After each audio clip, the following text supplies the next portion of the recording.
What's going on, everybody? Happy Thanksgiving to each and every single one of you. Before we get into today's show, our keys to victory against the Cincinnati Bengals, I got to know, what's your go-to Thanksgiving Day meal? If it's turkey, hit the thumbs up button. If it's ham, comment down below. I've been hearing a lot of turkey hate this week, and frankly, I'm not about that. I'm a turkey guy myself, but you let me know where you stand in the comments, and we'll get started with the rest of today's video.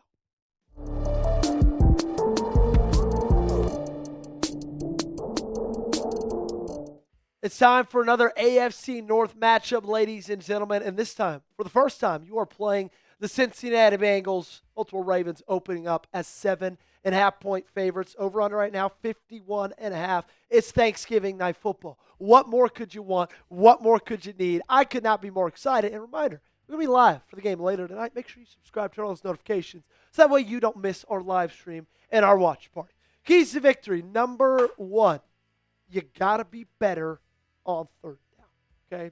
This one's a little bit more in the last couple of games specific, but it's been a problem all season long. And frankly, it was the biggest problem we've seen when you took the New York Jets down this past Sunday. Week 12 against New York, 18.18% third down conversion rate. 31st in the National Football League for Week 12. You were the second worst team at converting on third down in the entire National Football League for Week 12. And that was against the New York Jets. It wasn't like you were playing against the 85 Bears. It wasn't like you were playing against the Steel Curtain. You were playing against the Jets with no Quinnen Williams, with no Sauce Gardner, with no hope. And you still couldn't even convert 20% of your third downs. The last three games, 33.33% third down conversion rate. 26th best in the National Football League. And like the funny thing is, when you struggle on third down, usually the first thing I would say, the first thing most people would say is, okay, well then you got to be better on first down. Because probably the reason you're not converting on third is because you're putting yourself into too many situations where you've got a 3rd and 6, a 3rd and 7, a 3rd and 10. But that is not the case for Baltimore. I mean, just look at Sunday. Their first two drives, they faced 3 third downs, all 3 yards or less. And they got stopped on each and every one. Now, you had 2 of them in that first drive because you went for it on 4th and 1 and you got it. But still, first drive, 3rd and 1, stopped. 3rd and 3, stopped. Second drive, you had another 3rd and 3, stopped. That's got to change, ladies and gentlemen. That has to be different. Your offense, you're setting yourself up for success, giving yourself 3rd and shorts. You're just pissing down your leg when you get to those opportunities.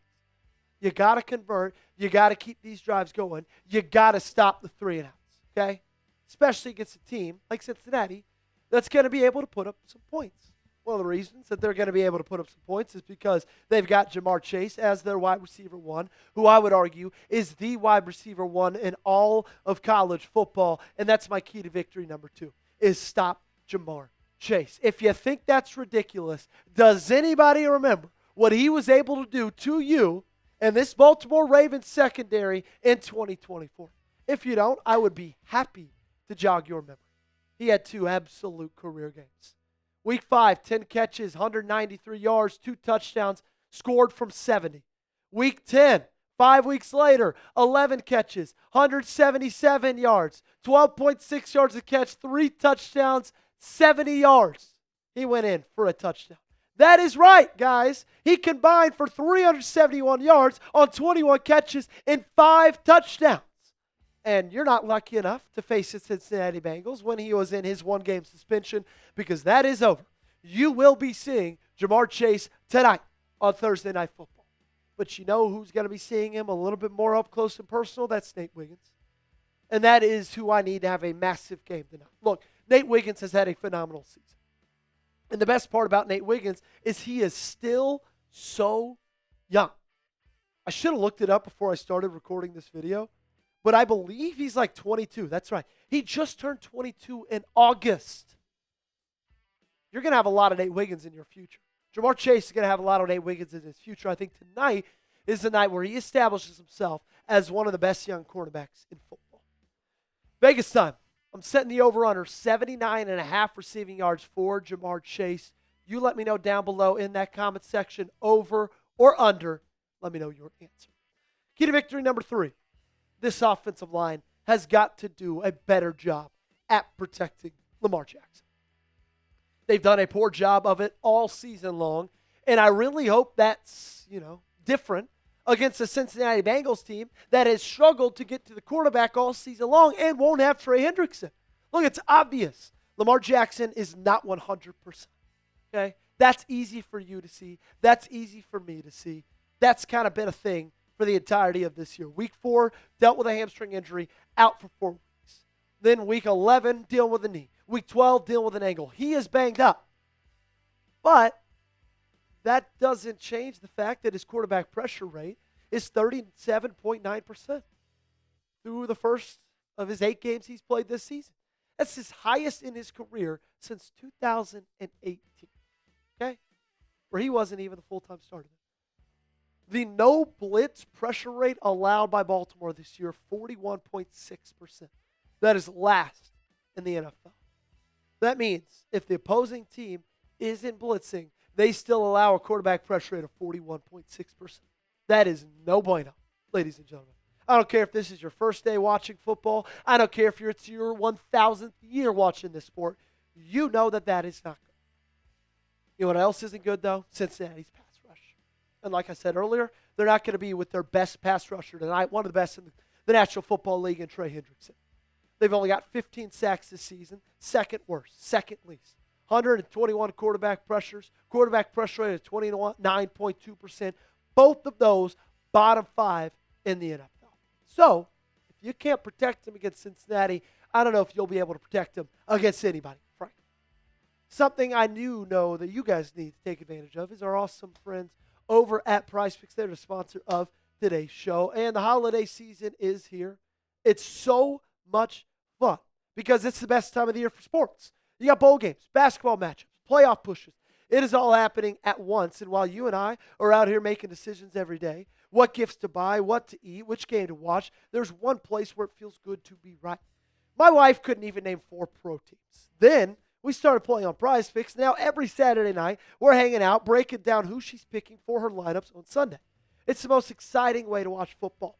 PrizePicks now has early payouts. If your lineup gets off to a hot start, you may now have the option to cash out those winnings before the game even finishes.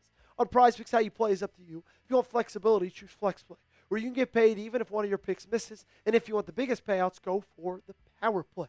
Here's my lineup for tonight's game against the Cincinnati Bengals. Give me the more on Lamar Jackson, 25.5 rush yards. I know he hasn't rushed the ball well this season. I think that's going to change. Give me the more on Jamar Chase, 25.5 yards, longest reception. And the more on Derrick Henry, 17.5 rushing attempts. Download the PrizePicks app today and use code CLNS to get $50 in lineups after you play your first $5 lineup. That's code CLNS to get $50 in lineups after you play your first $5 lineup. The link to this promo is in the comments and description of today's video. PrizePicks, it's good to be right. Number 4, pressure Joe Burrow, okay? Joey B, you got to put the heat on him, man, okay? This is his first game since week 2. Obviously, he's been out for a very, very long time. When he originally was out, you thought you weren't even going to have to face him in this game because it was said he was not going to be back until about mid-December. Well, he's back. And we all know that when Joe Burrow is hot, whether it's his first game back from injury, whether it's his 10th game back from injury, whether he's not coming back from injury at all, he is one of the best in football if he gets going. And boy, did he get going last year against the Baltimore Ravens. Now, I get it. Baltimore's secondary is nowhere near as good last year at that time of the year as it's been playing recently, but he still picked you apart. 76.9% completion percentage in week 5, 392 yards, 5 touchdowns, and interception. 428 yards for him in week 10, 4 touchdowns. He threw for 9 touchdowns and 1 interception with a quarterback rating average of somewhere around 121. Okay? That's who you're facing off against. Bring the heat, man. Bring the blitz. Bring the pressure. Bring whoever you need to put this guy under duress. Because their offensive line is not very talented. And if you make him get the ball out quickly, he's not going to be able to hurt you as much deep with Jamar Chase. What's your score prediction for Ravens Bengals? Let me know in the comment section down below. I'm going to give you my prediction in just a couple of minutes, but before I do, I want to hear what yours is. Number 5, make the play late. Look, I'm just going to give you a spoiler. This is probably going to be one of my 5 keys to victory for every video we do for the rest of this season, because I think this team has proven, whether it's against the Jets, Browns, good teams, bad teams, it doesn't matter. They're going to be playing close games this season. I expect tonight's game to be close. And it's all going to come down to who's going to be able to make that play late in this game, late in the fourth quarter, as it has come down to so many games this season. Now, the good news is you've been able to do it recently. Marlon Humphrey was able to strip that ball away from Breece Hall and pretty much ice this game out. You were able to beat the Browns late, get a couple stops, get a couple late touchdowns, but can that streak continue? And if it does tonight against Cincinnati, you're going to be able to walk away victorious, move to 7-5, and remain at the top of the AFC North and pretty much just eliminate Cincinnati from playoff contention. My score prediction, I think it's going to be a close game, okay? 27-21. The defense has been playing great. I think it's going to be hard to keep this offense under 21 points. And this offense, sure, they've been slow. They have not been looking good. I don't know if that changes on a short week. 27 points, I think I would take it. That's going to do it for today's show. Make sure you got me followed on social media, Twitter, Instagram. Reminder, we're going to be live tonight. Producer Gage, me, bringing the heat. We don't care it's on a holiday. We're going to be here in this studio, in front of this camera, hopefully with you all. So make sure to join us later tonight. I believe 7:15 Eastern Time, so we're going to go live. So turn on those notifications, and we'll see you later.